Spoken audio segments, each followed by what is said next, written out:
Estamos aqui com o João Psitsu para uma entrevista para o cafezinho e a gente vai falar sobre o desmonte dos bancos públicos que está em curso agora nesse governo Temer. Psitsu, boa tarde, tudo bem? Boa tarde, tudo bem, Miguel? Então, eu queria que você falasse aí para a gente sobre esse desmonte do sistema bancário público brasileiro.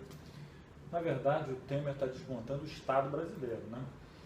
A Previdência Social, a legislação trabalhista, a Justiça trabalhista, todas as instituições que geram emprego e bem-estar social para a população estão na mira desse governo.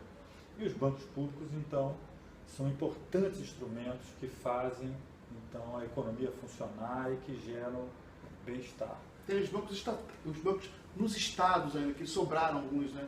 Isso. Fernando Henrique privatizou quase todos, mas sobraram alguns estaduais. Sobraram o Banrisul, no Espírito Santo, no Pará, em Brasília, no Sergipe. Esses, a proposta do governo Temer é privatizá-los. Dos bancos federais, Caixa, Banco do Brasil e BNDES, na verdade, enfraquecê-los. Caixa e Banco do Brasil cada vez mais se assemelhando a bancos comerciais, ao Itaú, ao Bradesco. E o BNDES, sendo cada vez mais enfraquecido, vai se transformar, na verdade, na instituição financiadora de futuras e, em breve, privatizações, mas a função que o BNDES teve de financiar o desenvolvimento brasileiro, essa vai ser apagada. Já está paralisado o BNDES, de certa forma. O BNDES já está paralisado. Na verdade, o BNDES, para você ter uma ideia, ano passado o desembolso do BNDES foi de 86 bilhões e o BNDES foi obrigado a devolver para o governo 100 bilhões de recursos que tinha recebido do governo federal para turbinar, na verdade, os seus empréstimos. Quando o BNDES recebe recursos do governo federal, muitos são contra, dizem que esse é uma forma de concorrência indevida, ou que o BNDES recebe subsídios. Isso tudo pode ser verdade, mas mais verdade ainda que não é dito, é que o BNDES financia a indústria nacional, financia a construção de infraestrutura no Brasil, que gera muitos empregos, gera renda e gera muita arrecadação para o governo. Então essa aqui é uma questão muito importante a ser dita. Toda essa relação muito importante que existe entre o governo federal e o BNDES existe, e isso gera emprego, renda e arrecadação para o governo. Não gera prejuízos, como normalmente é dito pela mídia mais conservadora. Em outros países também, as grandes potências, todas elas têm algum tipo de financiamento, um sistema bancário público específico? Bancos públicos existem no mundo inteiro. Aliás, uma das mentiras que são contadas é que bancos públicos só existem no Brasil, que são a jabuticaba brasileira. Isso não é verdade. Bancos públicos existem no mundo inteiro. Tem um estudo que mostra que existem cerca de 550 bancos de desenvolvimento públicos espalhados pelo mundo. E isso é importante que você mencionou pelo seguinte: o Brasil, o BNDES, financia obras de infraestrutura em alguns países, como em Cuba, financiou o porto, na Venezuela, financiou o metrô. Isso é muito criticado. Não só o BNDES faz isso, e o Brasil faz isso, essa disputa internacional. Essa disputa internacional é feita pela Alemanha, pelos Estados Unidos, pela China, pela Índia, com os seus bancos públicos. Então o Brasil está ali participando de uma concorrência internacional de serviços de engenharia. E é um erro pensar que isso começou no governo Lula. Na verdade, quem iniciou essa atividade muito corretamente foi no governo Fernando Henrique Cardoso. Essa atividade de financiamento de obras de engenharia fora do Brasil começa em 1998. E o BNDES não financia só Venezuela e Cuba. Financia mais de uma dezena de obras em diversos países. Guatemala, Paraguai, Argentina, Gana, Moçambique, diversos países. Sabe qual é o grau de inadimplência desses empréstimos? É zero. Não tem nenhum atraso, nem nenhum país nunca deixou de pagar. Agora, muito melhor do que isso, as pessoas não sabem como isso funciona. Na verdade, o BNDES não manda recursos para fora. Aliás, recentemente, há 2 semanas atrás, teve uma reportagem enorme na SBT criticando que o BNDES estava financiando obras de infraestrutura na República Dominicana. Na verdade, o BNDES não manda nenhum recurso para a República Dominicana. O que é contratado é uma empreiteira e equipamentos brasileiros necessariamente para compor a obra. Então, o que o BNDES faz é pagar diretamente no Brasil as empreiteiras e as fábricas que produzem máquinas e equipamentos que vão participar dessa obra de engenharia fora do Brasil. E o país lá paga o BNDES. E sabe quantos empregos por ano são mantidos no Brasil graças a essa atividade do BNDES? 2 milhões de empregos de carteira assinada. Então, 2 milhões de empregos de carteira assinada dependem dessa atividade do BNDES. Portanto, é um erro pensar que o Brasil está perdendo quando financia obras em Cuba, obras na República Dominicana. Na verdade, está estimulando a nossa indústria e está gerando e está mantendo aqui 2 milhões de brasileiros com carteira assinada.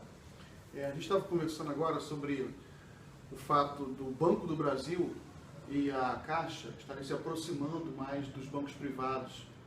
Eles aumentaram os juros, né? Não tem mais um diferencial de um juro mais competitivo. Queria que você falasse um pouco sobre isso também. Exatamente. Esses bancos, Caixa e Banco do Brasil, são muito importantes para a população brasileira, não só para os seus correntistas ou para os seus acionistas que recebem juros, no caso, recebem dividendos, no caso do Banco do Brasil,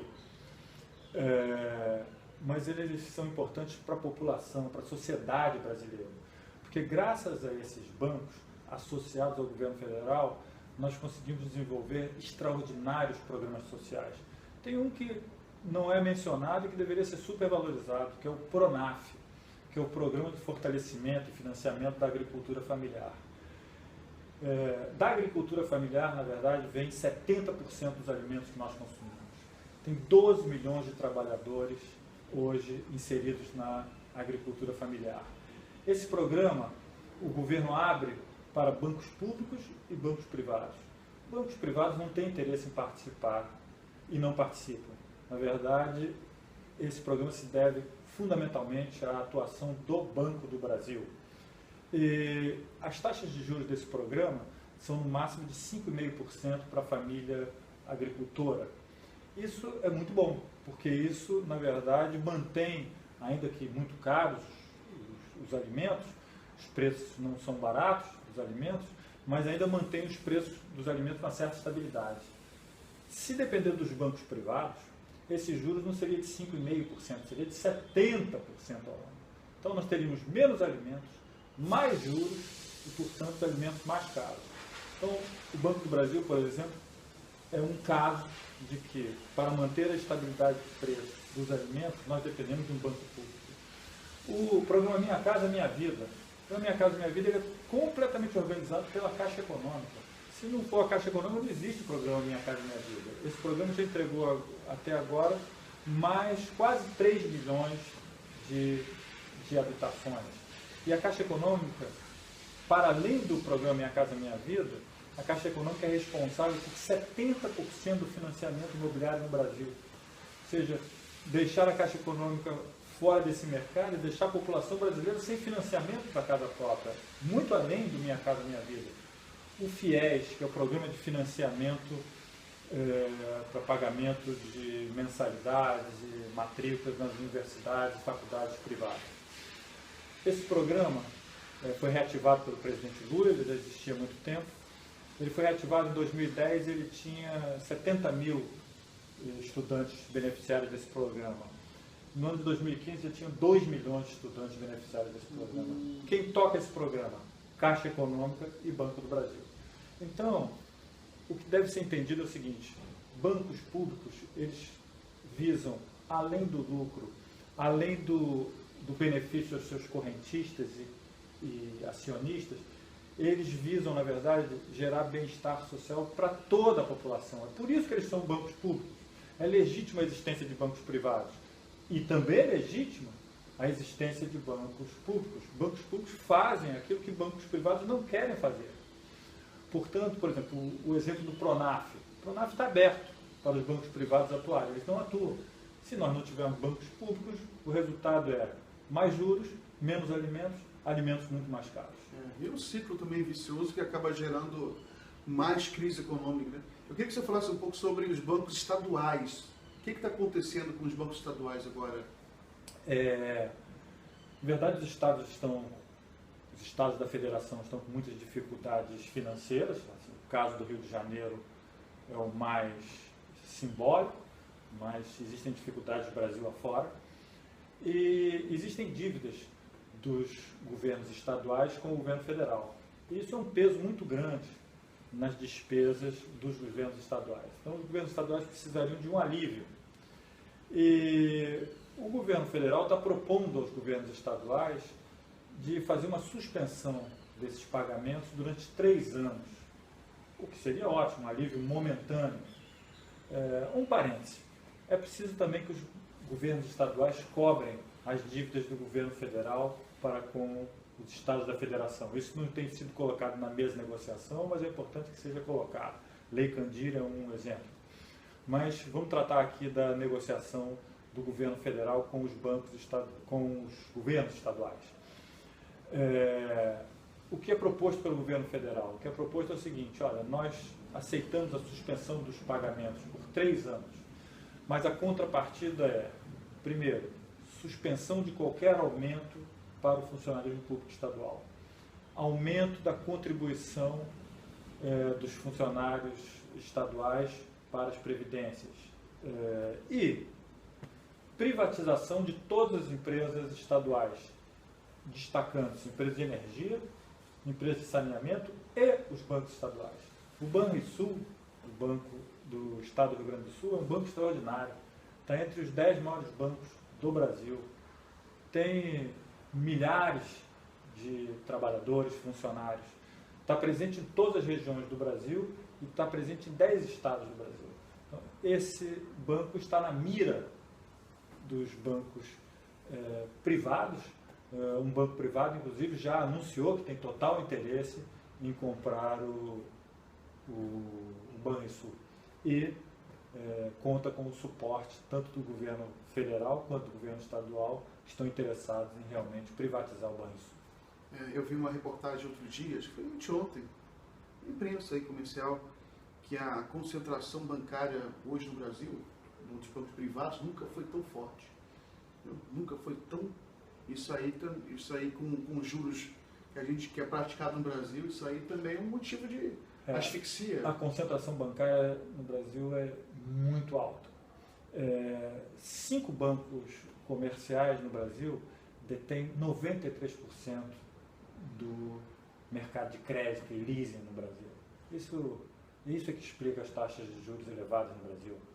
Não é inadimplência, não é o risco, não é nada disso. Na verdade, são 5 bancos que controlam quase todo o crédito do Brasil e que dá esse resultado. Crédito à pessoa física, que eu estou mencionando, dá esse resultado que nós pagamos taxas de juros absurdas. Então, uma última coisa que eu queria falar com você é o seguinte, sobre a taxa de cartão de crédito, que é uma coisa que me horroriza muito, porque, inclusive, a comparação com a taxa de juros de cartão de crédito no Brasil é quase 500%, em comparação com o segundo lugar no mundo, tá? Que é 20%, por exemplo. Na China, eles acham que é altíssima. Eu conversei com uma chinesa outro dia. Não, na China é muito caro, 20%. Eu mostrei para ela quanto é a taxa de cartão de crédito. E ela estava conversando comigo que na China, a maior parte do comércio hoje está indo para a internet. Vocês estão comprando até maçã pela internet na China. E todas as pessoas usam cartão de crédito, evidentemente, porque ele é uma forma mais popular de se comprar pela internet.